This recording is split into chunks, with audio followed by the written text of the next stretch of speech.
welcome to এডুমেট এডুমেটলৈ তোমালোক সকলোকে স্বাগতম জনাই মই মানস বৰাই আজি তোমালোকৰ বাবে লৈ আহিছো ইংৰাজী গ্ৰামাৰৰ অন্য এটা গুৰুত্বপূৰ্ণ অধ্যায় number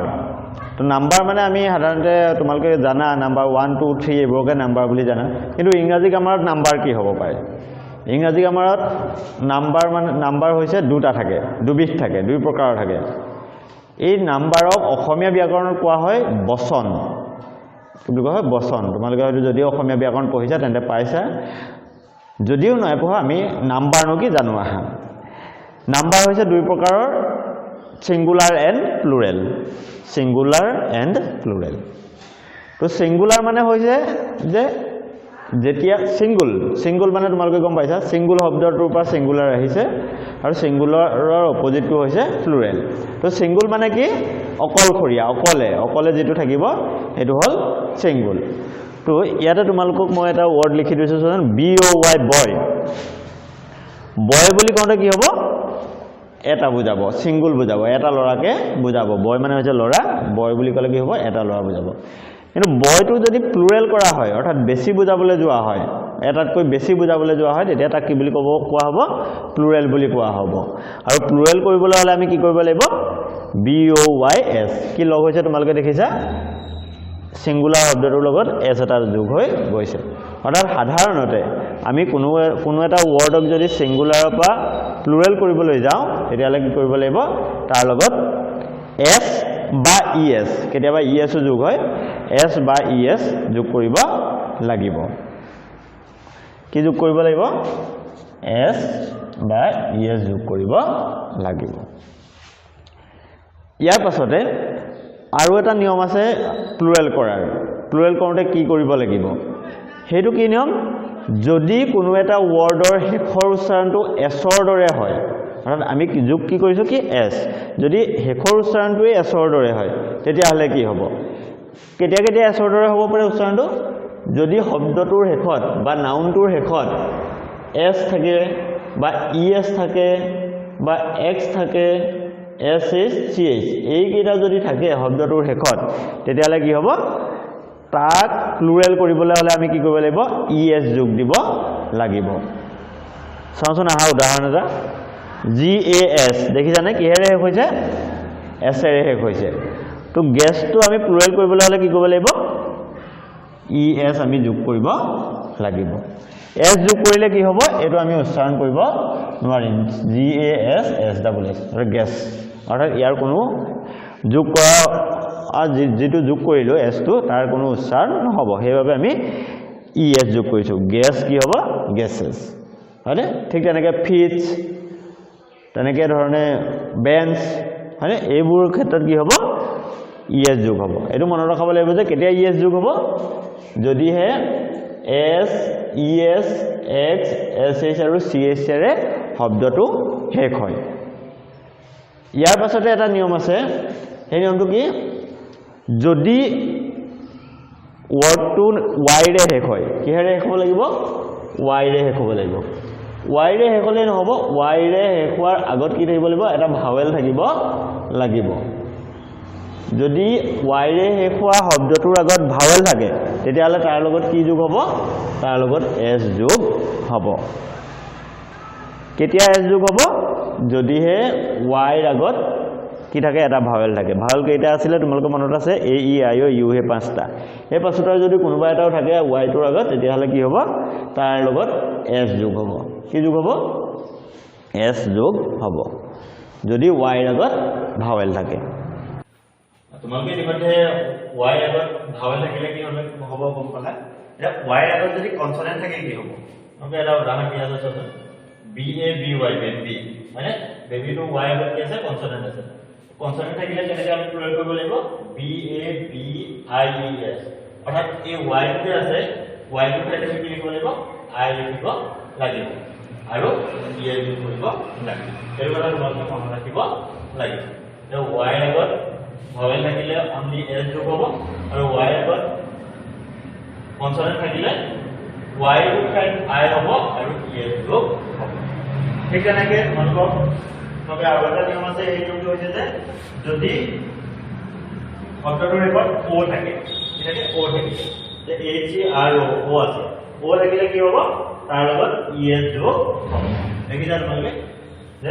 H E R O hero হিৰোৰ লগত কি হৈছে ES যোগ হৈ হিৰোজ হৈছে কিন্তু এনেকুৱা কেইটামান শব্দ আছে যে কেইটাৰ লগত আকৌ ES যোগ নহয় কোন কেইটা শব্দ হ'ব পাৰে তোমালোকৰ মই লিখি লৈছো BUFFALO বাফেলো পিয়ানো আৰু ফটো এই তিনিটা শব্দৰ লগত কিন্তু ES যোগ নহয় এইকেইটাৰ লগত কি যোগ হ'ব 12 নম্বৰ কৈছিলে S only S যোগ হ'ব যে এইকেইটাৰ বাদে বাকিবোৰ ওৰে শেষ হোৱা নাউনৰ পাছত কি হ'ব ES যোগ হ'ব এইটো কথা তোমালোকে মনত ৰাখিব লাগিব তাৰ পাছতে আছে F আৰু FE F আৰু FE F আৰু FE ৰে শেষ হোৱা শব্দ বা নাউনৰ শেষত কি হ'ব VES হ'ব ES যোগ হ'ব তাৰ লগতে কি হ'ব এই F বা FE ঠাইত কি হ'ব V টো লগ হ'ব এটা শব্দ লিখা আছে তোমালোকে NIKNIFE নাইট হয় না নাইট কি হৈছে এই F টোৰ ঠাইত কি হৈছে V আহি গৈছে আৰু তাৰ লগত ES যোগ হৈছে আৰু যদি কোনোবা এটা শব্দ F বা FE ৰে শেষ হয় তেতিয়াহ'লে কি হ'ব তাৰ লগত F বা FE ঠাইত V হ'ব আৰু ES যোগ হ'ব কিন্তু ইয়াৰো কেইটামান শব্দ আছে যিকেইটা হ'ব এই নিয়মমতে নহয় অৰ্থাৎ VES নহয় কোন কেইটা হ'ব এইকেইটা চাওঁচোন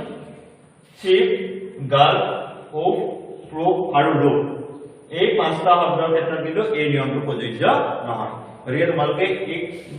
শব্দকেইটা বা নামকেইটা তোমালোকে মনত ৰাখিব লাগিব এইকেইটা বাদে বাকীবোৰৰ ক্ষেত্ৰত কি হ'ব VES হ'ব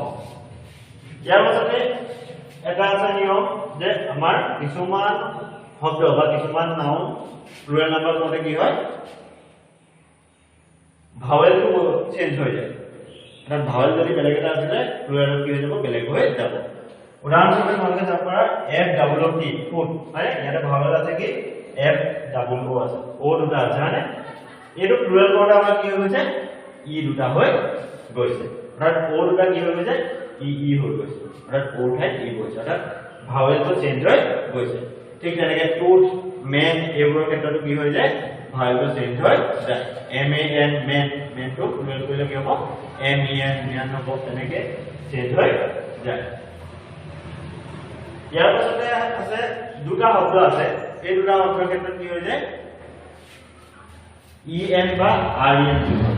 কি হয় EN বা REN তো EN কাৰ লগত যোগ হয় OX অক্ষৰ এইটো তোমালোকৰ এটা শব্দ আছে এইটা OX টো প্লুৰেল কৰিবলৈ কি কৰিব লাগিব OX ৰ লগত EN যোগ কৰিব লাগিব অক্সেন হয় না ঠিক তেনেকৈ আৰু এটা শব্দ আছে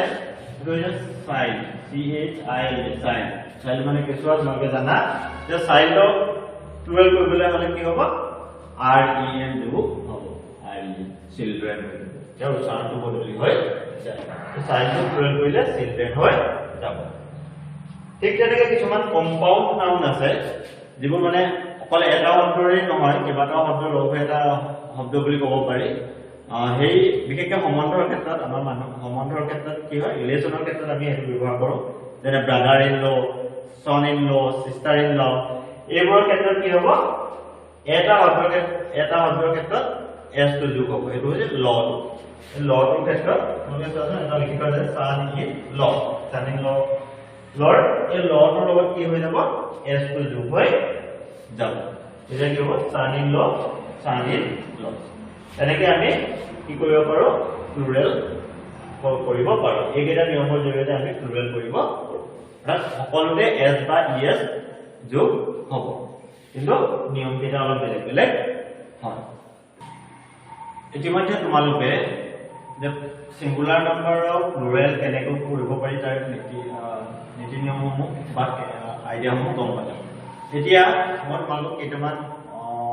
কথা ক'ম যিকেইটা বহুত গুৰুত্বপূৰ্ণ হয় প্লুৰেলৰ সিঙ্গুলাৰ আৰু প্লুৰেলৰ ক্ষেত্ৰত যে আমাৰ কিছুমান ৱৰ্ড আছে যিকেইটা কি হয় সিঙ্গুলাৰ হিচাপেও ব্যৱহাৰ কৰিব পাৰি প্লুৰেল হিচাপে ব্যৱহাৰ কৰিব পাৰি অৰ্থাৎ ইয়াত কোনো S বা ES যোগ নহয় প্লুৰেল কৰিবলৈ হ'লে S বা ES যোগ নহয় কোনকেইটা হ'ব পাৰে ৱৰ্ডকেইটা এইকেইটা তোমালোকে একদম মনত ৰাখিব লাগিব চাই লোৱাচোন কি আছে dear sheep cannon dozen swine scenery spice এই শব্দকেইটা দেখিছা এই শব্দকেইটা কিন্তু প্লুৰেল নাউন কৰিবলৈ হলে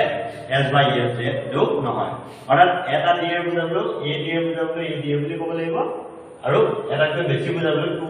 হলেও টু ডিএ বুলি ক'ব লাগিব টু ডিএস বুলি আমি লিখিব নোৱাৰো গতিকে এইকেইটা কথা তোমালোকে মনত ৰাখিব লাগিব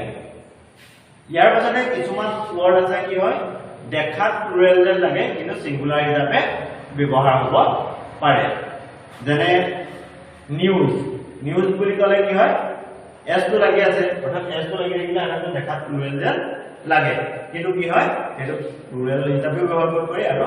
সিঙ্গুলাৰ হিচাপেও ব্যৱহাৰ কৰিব পাৰি যেনে ওয়ান নিউজ টু নিউজ যে এটা খবৰ দুটা খবৰ ঠিক তেনেকৈ কিছুমান সাবজেক্টৰ নাম আছে ফিজিক্স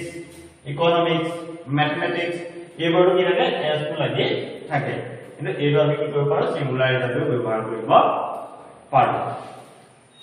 এইকেইটা কথা তোমালোকে গম পাইছা আৰু কেইটামান ৱৰ্ড আছে যিকেইটা কি হয় সিঙ্গুলাৰ যেন লাগে কিন্তু সাধাৰণতে এইকেইটা কি হয় প্লুৰেল হয় এইকেইটা তোমালোকে জানা পিপল পাব্লিক ইয়াৰ এস এস লাগি থকা নাই হয় না এস এস যিহেতু লাগি থকা নাই ইয়াৰ কি হ'ব পাৰে এইকেইটা আমাৰ সিঙ্গুলাৰ যেনে লাগিব কিন্তু এইকেইটা সাধাৰণতে সিঙ্গুলাৰ বুলি নকয় পিপল বুলি ক'লে সাধাৰণতে এজন মানুহ নুবুজায় বা পাব্লিক বুলি ক'লে এজন মানুহ নুবুজায় এটো সমজুৱা অৰ্থত ব্যৱহাৰ কৰে কিন্তু এইকেইটা ৱৰ্ড পুলিচ পেট্ৰল ফক মেনকাইণ্ড এইকেইটা শব্দ কি আমি প্লুৰেল হিচাপে সাধাৰণতে প্লুৰেল হিচাপে ব্যৱহাৰ কৰোঁ সিঙ্গুলাৰ হিচাপে সাধাৰণতে ব্যৱহাৰ কৰা নহয় অৱশ্যে পুলিচ আৰু পেট্ৰলটো কেতিয়াবা ব্যৱহাৰ কৰা হয়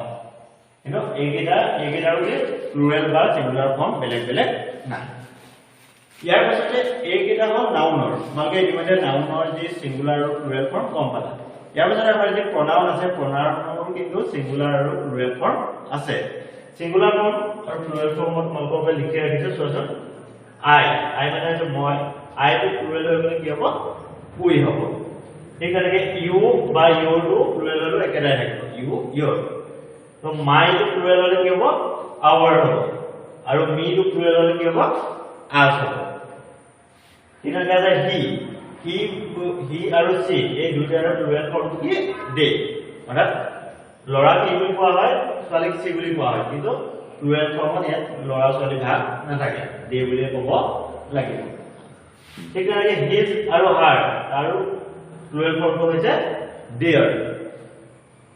হিম হাৰ তাৰ প্লুৰেল ফৰ্মটো হৈছে দেম THM দেম THIS দিছৰ প্লুৰেল ফৰ্মটো হৈছে দিজ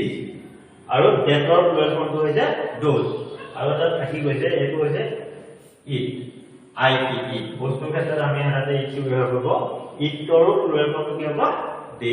হ'ব গতিকে তোমালোকে গম পালা যে এইকেইটা তোমালোকে মনত ৰাখিব লাগিব বা লিখি ল'বা যদি তোমালোকে ইচ্ছা কৰা আৰু এই নিয়মকেইটা তোমালোকে মানি চলিলে ইংৰাজী গ্ৰামাৰৰ যিকোনো এটা বাক্য লিখিবলৈ যাতে ভুল হোৱাৰ চান্স নাথাকে আশা ৰাখিছোঁ তোমালোকে ভিডিঅ'টো ভাল পাইছা আৰু যদি ভাল পাইছা তোমালোকে ভিডিঅ'টো লাইক কৰিবা আৰু লগতে শ্বেয়াৰ কৰিবলৈ নাপাহৰিবা ধন্যবাদ